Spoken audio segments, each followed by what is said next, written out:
رب اشرح لي صدري ويسر لي أمري واحلل عقدة من لساني يفقه قولي واللهم ثبتنا عند الموت بلا إله إلا الله واللهم اجعلنا من الذين آمنوا وعملوا الصالحات وتواصوا بالحق وتواصوا بالصبر آمين يا رب العالمين.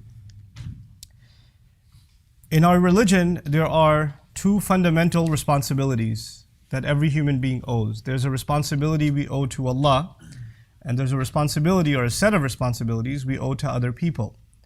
That starts with your own family, different members of your family, and then beyond that to your neighbor, and beyond that to humanity at large.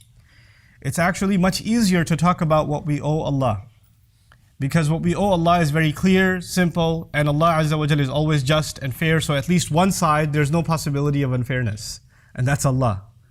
And so when the expectations are given from Him, then there is absolutely no argument or ambiguity or lack of clarity. However, when you talk about a relationship between people, for instance, the relationship between an employer and an employee, or the relationship between a parent and a child, or a husband and a wife, or siblings, or whatever else, when you talk about any of these relationships, there's a possibility that one or either side does something wrong. So here you are doing your part, you're fulfilling your responsibility, but the other side is not doing their part. They're not fulfilling their responsibility. And when that happens, it's a very common tendency for you to say, well, they don't do their part, why should I do my part? So the relationships we have with Allah, essentially, the relationship we have with Allah essentially is very fundamental, very simple, very straightforward. Actually, the only possibility of wrongdoing is on my end.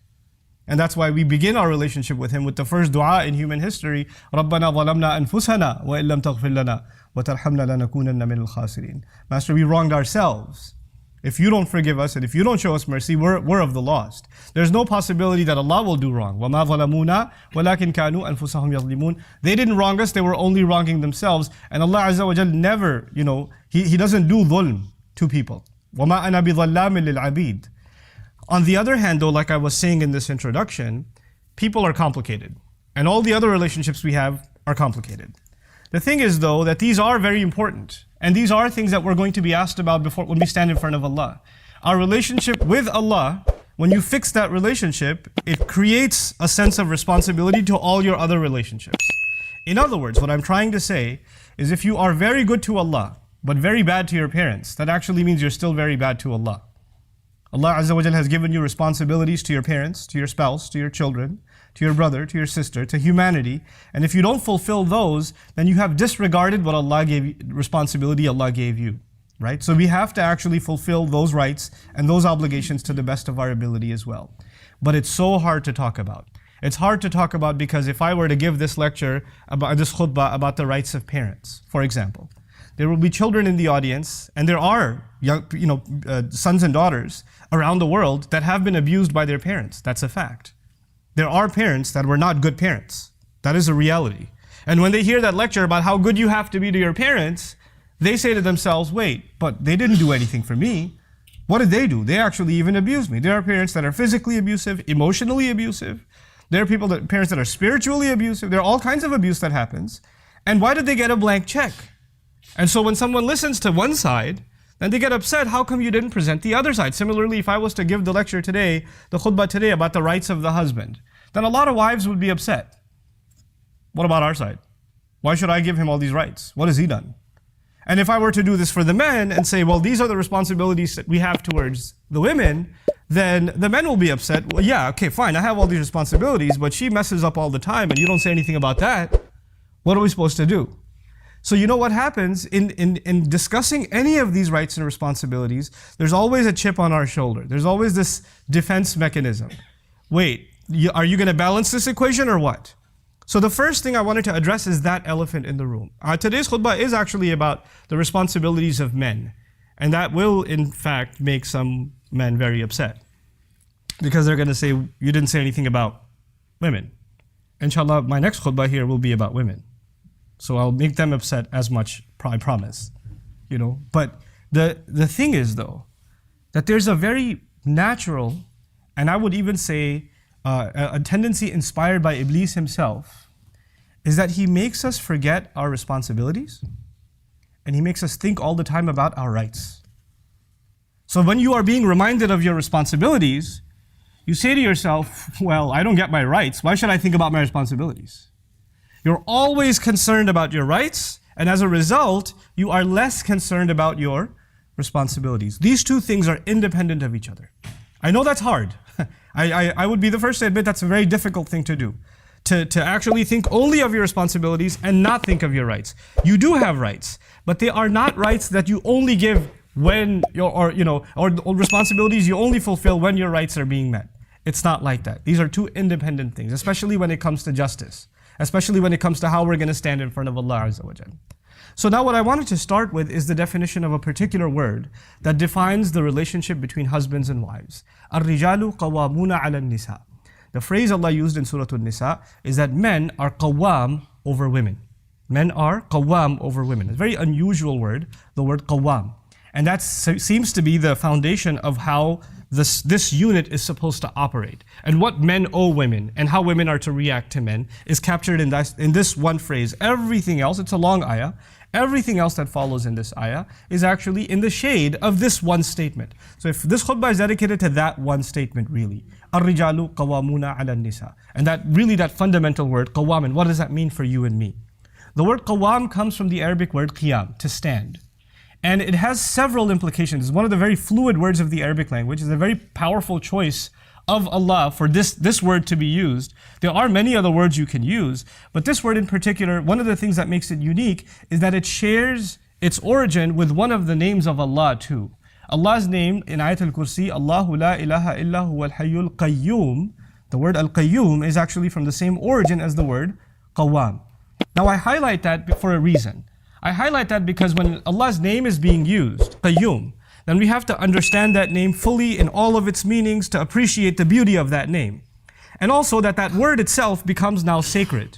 And to take some of its meanings away or to add meanings in that are not there is rather blasphemous. Because it's sacred. It's from one of the names of Allah Himself. Derived from it is one of the names used for what we are supposed to emulate. Now, the first of them, naqidul julus. Qiyam means standing, like not sitting, but from it is implied activity, like someone who's constantly engaged in something. Someone who's never passive. Someone who, you know how there's autopilot or there's cruise control in your car, right? Or there's a machine that can, once you turn it on, it just runs on its own. It doesn't need to be constantly operated. That's not what we're talking about. We're talking about the exact opposite. Something that doesn't function until you actively involve yourself. You cannot just press the on button and let it go. And this is actually it's kind of funny, but the way they explain this in etymology is by means of an ancient poem. There's a slave, we used to have slavery back in the day. So the slave is about to be sold, and as he's about to be sold, he says, please don't buy me. And he says this statement, فَإِذَا جِعْتُ أَبْغَضْتُ قَوْمًا وَإِذَا شَبِعْتُ then he said, أَحْبَبْتُ نَوْمًا. He says, don't buy me, because if I'm hungry, I get really annoyed. I'm not active at all. I don't feel like doing anything. So you're not going to get any work out of me. Especially when I'm what? Hungry. And if I've eaten well, I just love sleeping. So, but when he says I'm hungry, I'm not active at all, he used the word qawman. And I'm suggesting here, what I'm trying to tell you here is the meanings of that word include someone who's constantly active. Now that's the first hint to myself and you about relationships. This relationship is not something that will carry itself. You'll have to actively maintain this relationship. There's something, the love between spouses is not something that just carries on. It has to be maintained and nurtured and flourished. It needs to be something that one needs to come back to. You cannot assume that it's there. It can dry up and it can fizzle away. The assumption that something has been forgiven or the feelings of hurt are gone. That assumption, the hurt doesn't go away on its own. You have to work on getting rid of it. You have to fix it. So there's an active role necessitated. You know, sometimes people are living under the same roof. They're not talking to each other for years. Or not any real conversation anyway. How was dinner? How was work? How was traffic? Okay, I'm just going to watch TV now. And years go by and people actually haven't had any conversation. They haven't built any relationship at all. The only thing they share is a roof. That's all they share. That's not what men are supposed to do. And it's particularly difficult for men to be active in fostering a relationship because we're not much of a talker anyway. We like to just be passive. We like to just come home after a day of work, sit on a couch, put on the TV, or just get on our device and just, I don't want to talk. And she'll come and say, hey, so how's your day? What's going on? Tell me how you're feeling. Says, can we do this later? I don't feel like this right now. We're not the ones that initiate. We have to be the ones that initiate. That's the first implication. Al-qiyam al-azm. Qiyam also means commitment. That this is why in even Quran, وَلَمَّا قَامَ عَبْدُ اللَّهِ يَدْعُوهُ, in Meccan Quran, it was so difficult to come and stand and pray at the Kaaba because you could get beat up. And so when someone made the commitment to pray, despite all of the challenges ahead of them, the word qiyam was used for it. Similarly, the people of the cave were terrified to testify in front of the entire village because they're going to get slaughtered if they testify that there's one God, when everybody else worships multiple gods. But إِذْ قَامُوا فَقَالُوا, يعني إِذْ عَزَمُوا فَقَالُوا, as Mufassirun say. To make a commitment, to commit to something. Men have to commit to this relationship. And here, this is the real reason I brought up this khutbah. I'll go through these meanings rather quickly and then get to the fundamental piece that I wanted to get to. Qiyam also means thabat, constancy. You have to, and from it actually comes the word qiwam. And qiwam is nizamul adr. Actually, nizamuhu wa imaduhu, the pillar of a building, is also its qiwam. The thing that holds something together and the thing that maintains, that you can rely on all the time. Furniture can move inside of a house. Walls can move. Pillars can't move. Pillars have to be a constant. We have to be the constant in our families for our women. They have to be, we can't be fluctuating. Yesterday you said this, today you're saying that. Yesterday you said this is okay, today it's not okay. You can't be fluctuating, you have to be constant. And that's one of the other implications of the word qiwam. And finally, one of my favorites, actually from it comes the word qima. Not the ones that they see eat. But qima is actually value, thamanu shay. That a man being qawam is actually responsible for letting his spouse know how valuable she is. He gives her value. He appreciates her. He acknowledges her. He lets her know that she's beautiful. And a lot of men actually do the opposite. Let her know how fat she is, how ugly she is, how short she is, how dark she is, how freckled she is, or whatever. And they'll do that constantly, putting her down, demeaning her value. You know, or insulting her intelligence. God, you're such a horrible driver. You're so annoying. Why can't you just take the normal right turn like everybody else? You know, why are you in this lane? Why aren't you in that lane? Constantly putting her down in some way or the other. And a qawam is someone who gives value instead of taking value away. Like if the woman feels, you know, stupid when she's around her husband, when she feels ugly when she's around her husband, when she feels valueless when she's around her husband, then he's not being a qawam to her. This is what we have to be, qawam. Now I wanted to highlight all of this in one particular context. And that is, before we become better husbands and by the way, the ayah is not just about husbands. It's ala nisa. It's actually, this is the kind of thing we're supposed to do for our mothers, our sisters, our daughters. It's actually broadened. And then it's made more specific about the spousal relationship. But the reason I was probed to bring this topic up as a khutbah is because recently I've been engaged in quite a bit of travel. And what I do when I travel and I speak in different communities across, more recently it was across the United States and somewhat in Europe. After a program is done, I spend a few hours just talking to people. People just come up to me and they ask me all kinds of questions or share concerns. And overwhelmingly, the women that came and spoke with me about how their husbands they're good husbands, but they allow her in-laws to be abusive. In other words, they live joint family system or whatever it may be, or the husband has his wife, but he also has his parents, and the parents are abusive to the wife, and she has to put up with it. And he says, "I can't do anything. They're my parents. What do you want me to do? They're going to say things to you, but you should just be patient, because I'll always side with my mother. I'll always side with my father, etc." What happens here is there are two lines that have been crossed. On the one hand, as a husband, your responsibility is to your wife. You took her from her family. You took her from the protection of her parents. She had a wali, she had a father. And his job was to make sure she stays happy, safe, she's not insulted or humiliated, she's protected from all forms of abuse, physical, emotional, spiritual, all kinds of abuse. That was the father's role. And when you signed that nikah, and when you said you agree, then all of those roles were shifted over to you. You're supposed to be as protective of her, even more so, actually, than her father was. Because your relationship with her actually even goes further. She's even the mother of your children. There's more here. And so you were supposed to be a shield around her. At the same time, you are also a son. A son to your mother, a son to your father. And this religion teaches us that we cannot even say "uff" to our parents. You can't raise your voice to your parents at all. Now you are being pulled in two different directions. You have these enormous obligations to your spouse. Mithaqan ghalidha, the Quran calls it. A heavy contract, a heavy agreement. It's not a light thing, marriage. And on the other hand, you have this enormous responsibility to your parents. And sometimes they make you pick which one you're going to be good to. And your job is actually to draw a line and say, this is what I will do for my wife, this is how I will take care of her, and this is how I will protect her. And to let your parents know, you can say whatever you want to me. You can beat me up, you curse me out, I'm your kid. You do whatever you want, it's fine. I'll take it. But you can't touch her.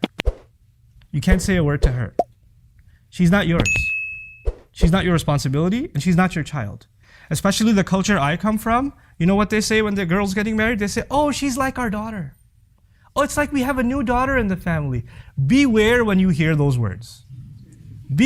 Girls, be thoroughly warned. Because when they say she's like our daughter, trouble is looming. Just a couple of weeks later, there's going to be commentary about how you didn't cook, or you cooked, with too much salt, or, you're lazy, or you didn't clean, or some stuff is going to begin. No. The relationship between this woman and her husband's family, first and foremost, is a relationship of mutual respect. She has to be treated with respect, and she has to treat with respect. When it comes to rights and obligations, she is under no obligation to obey your parents. I'm sorry. I'm sorry in that I feel sorry for you that you believed that for so long. But your wife has no obligation to obey your parents. And if you are forcing her to obey your parents and serve your parents, you are engaged in an act of injustice. You're being abusive. You're not a qawwam. You're not the qawwam Allah made you. You were supposed to be taking care of her. You didn't bring a servant into the family. And you're not supposed to be giving her lectures about you have to be patient, they're elder, they can say whatever they want. No. When even our family does something wrong, Allah commands us to stand up for justice. Even if it's وَلَوْ عَلَىٰ أَنفُسِكُمْ أَوِ الْوَالِدَيْنِ وَالْأَقْرَبِينَ. You have to stand up for justice, even if it means you have to stand up against yourself. Meaning if you've done something wrong, you have to own up to it. And if your parents have done something wrong, you actually lovingly, respectfully, head down, humble voice, you still have to let them know, you can't do that, Mom. I'm sorry, you can't do that. Dad, that's not right. I'm not going to allow it. You're my dad, but those rights I will not allow you to trample. Because Allah will not be asking you, Allah will be asking me whether I was qawwam over my wife or not. If you cannot be that shield, then you are in violation of what Allah expects from you as a husband. That's very important to understand. We have situations in which, by the way, as people are listening to this, like I said in the beginning, I gave that disclaimer, there are going to be in-laws that are like, but there are wives that are abusive to the in-laws. You didn't give a khutbah about them. You just give a khutbah about how messed up we are, but what about them? They also throw shoes and do crazy things. Call them. I will, but I can only do one thing at a time in a khutbah. One at a time. It's coming. But right now we have to deal with one problem. And by the way, one evil doesn't justify the other evil. And one evil, well, they do it too, is not a deflection or not a justification that you get away with the other wrong that's happening. And you and I have to take stock in your own families. What's happening? Is this kind of wrong happening? Because if it is, then Allah will ask. The Rasul says, خَيْرُكُمْ li ahlihi. The best of you are the ones that are best to their families. This last bit that I wanted to share with you, please take note of it. There are three kinds of abuse that I want to highlight. Three kinds of abuse. The first of them is the worst of them, or you think it's the worst of them, is physical abuse. That is absolutely out of the question. Rasulullah sallallahu alaihi wasallam outright, لا تضربوا إماء Allah, do not hit the female slaves of Allah. Outright, do not hit the female slaves of Allah. Now Allah's Messenger could have said, لا تضربوا النساء, don't hit women. Right? Don't hit women. Because the female slaves of Allah are women. But the power of those words is that, you know, when you call them female slaves of women, female slaves of Allah, then their relationship fundamentally, who owns them? Allah does. And when you mess with someone else's property, like if you destroy my car, you haven't offended my car. Who have you offended? You've offended me. If you came after my child, you haven't just insulted my child or abused my child, you've abused who? Me. I will come after you. You understand? If they are Allah's property and you hit them, who is coming after you? Allah. La tadribu ima Allah. Watch it. They belong to Allah. That's what the Messenger says, sallallahu alaihi wasallam. So physical abuse is absolutely out of the question. It is out of the question. And anybody who would like to argue otherwise, I'll stick around after Jummah. I can talk to you about it. The second kind of abuse is emotional. And emotional abuse could be verbal. It could be when the husband is not around, the in-laws come along and say, by the way, you're just here for a little bit. We can get rid of you whenever we want. That's my son. And when the husband's home, then how are you? You're so sweet. You're so kind. And this girl's going crazy like, when he's not around, they turn into the devil. And when he's around, they turn into an angel. So when I try to tell my husband that they're crazy, he says, what are you talking about? They're so nice. You're crazy. And this is a kind of emotional abuse. A husband and wife have to have a trusting relationship. They have to. If you don't have trust, you have nothing. There's nothing there. This is not a blood relationship. Marriage is a contract, which means you agreed to share a life together. And that requires the utmost amount of trust. If you can't even trust what she's saying to you, if you think that she's lying to you all the time, then what makes this marriage a marriage is not there. It's not there. For you to say, oh, I can't believe that, I can't believe that.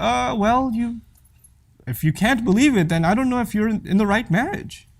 There's something fundamentally wrong. Something far deeper than just abuse. There's not even a trust left inside the marriage.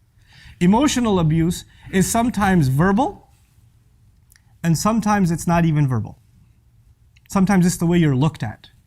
Sometimes it's the way people sit around you. She comes into the room, they get up and walk away. They don't even turn their face this way. They change the tone of their voice. Sometimes even the way in which you say, wa alaikum assalam. She says, Assalamualeykum. Mother-in-law says, wa alaikum assalam. Or she doesn't say anything at all. That's a pretty abusive statement, to not say anything at all. And then she can turn around and say, Maine kya kaha? What did I say? I didn't say anything. That's emotional abuse, and it's unacceptable. The last of the abuses, though, is the scariest one to me, and that's spiritual abuse. When the wrong is done, and then the religion is quoted. Allah says you have to be good to parents. This is what Islam teaches you, and they'll do the wrong, and then they'll invoke Allah and His book and His Messenger sallallahu alaihi wasallam, who are completely innocent of this nonsense. And then that's the religious or spiritual kind of blackmail and abuse that goes on in families. This needs to come to an end in your family. I'm only talking to the men right now. I'm not upset with parents. I'm not upset with anybody else. I'm not even upset with you, but I'm just giving you and myself a reality check. Look, our parents are not evil. They're not. They were brought up in a certain culture. They were brought up in a certain environment. They have certain norms that they've come to become used to. And some of those things are not right, but they don't realize that. They just do what they think in their mind is right. They're not. Nobody's purposely evil. They're not. Even though some women believe that about their in-laws. Nobody's intentionally evil. Everybody just thinks from a very different point of view. You, however, are in the middle. You're in the middle of two worlds that are pulling at you. And you're going to have to you're going to have to be the voice of reason and justice. And you know what that means? Sometimes you're going to have to take the side of your parents. And sometimes you're going to have to take the side of your wife. Because nobody's always right. And sometimes you will make a mistake too, and then you'll have to admit that you made a mistake. That's going to happen too. Which means the role that you are in, this middle role that you're in, is a very difficult one, and it's a role in which you will constantly be the object of criticism. Somebody will criticize you all the time. Because whatever decision you make upsets someone. Somebody will, congratulations on being a man. That's what it comes with. That's the role you have to play. الرِّجَالُ قَوَّامُونَ عَلَى النِّسَاءِ. Congratulations. That's the role Allah has given us. If you don't understand that, you feel like this ayah is about this absolute authority Allah has given us, and we get to do whatever we want with the women under our authority. The word qiyam has nothing to do with authority, first of all. It has to do, like I said, with being active and making sure that you constantly check yourself and make sure that the relationship remains healthy, is commitment, is constancy. From it comes the word istiqama, which means fairness, even al-adl. One of the meanings of istiqama is adl, that they maintain fairness over women. One of my favorite meanings of it that I didn't even share with you is qum. From qiyam comes the word qum, which means al-qasd. Men are supposed to be not only there for their women in terms of caretaking and protection, they're supposed to give their women a sense of purpose and direction. They're actually supposed to, in a sense, even be mentors to their wives. Mentors to them, advisors to them. This is what you should do. Hey, let me help you fulfill this goal or that goal. How many times there are, especially in abusive family situations, there are women that used to have goals. I want to start an orphanage, I want to do this, I want to write a book, I want to do that, and they don't get to do any of it. Who is supposed to encourage them and open up that door for them and say, yeah, you should do it. I know you make a mean paratha, but you can also write a book. You should work on that. Who was supposed to encourage them and do that? That was supposed to be the husband. He was supposed to open that door. So I pray that Allah Azza wa Jal gives us and our children the ability to be raised mentally as qawwam, and the abuse that is happening inside of our families, that we're the reason that it comes to an end. I'm not giving this khutbah that you go home and you start fights. That's not why I gave this khutbah. Ladies, I did not give this khutbah so you go say, hey, watch this video. Don't do that. That is not why I gave this khutbah. It's for men to do an introspection of themselves. That is part of the selfishness that we have now adopted. Everybody hears a khutbah or a lecture or a talk and they think, well, this will be really good for my rights. Everybody should be thinking this will be good for my responsibilities. Don't become selfish in this religion. This religion is about you serving Allah first and foremost. So we just take stock of ourselves. And when you do go back and try to implement some of these things, even implement them with mercy. Even if your parents are doing wrong and you're correcting them, you're not a police officer and you're not a judge. You're a son still. Even if you're going to correct them, you're going to correct them with love and mercy and care. You're going to be tactful and careful about it. And so may Allah Azza wa Jal give us that delicacy so that we can really truly fulfill the words of the Prophet sallallahu alaihi wasallam, خَيْرُكُمْ خَيْرُكُمْ لِأَهْلِهِ وَأَنَا خَيْرٌ مِنْكُمْ لِأَهْلِي. The best of you are the best to their families. And he didn't say the best of you are the best to good families. Even if you have a messed up family, you still have to do your best. Right? And I'm the best of you to my family. May Allah Azza wa Jal make us better and better families and make us do right by our families. Barakallahu li wa lakum fil Qur'an al-Hakim wa nafa'ani wa iyyakum bil ayat wa dhikr al-Hakim. Assalamualeykum wa rahmatullahi wa barakatuh. Alhamdulillah wa kafa wa salatu wa salamu ala ibadihi alladhina istafa khususan ala afdalihim wa khatamin nabiyyin Muhammadin al-Amin wa ala alihi wa sahbihi ajma'in.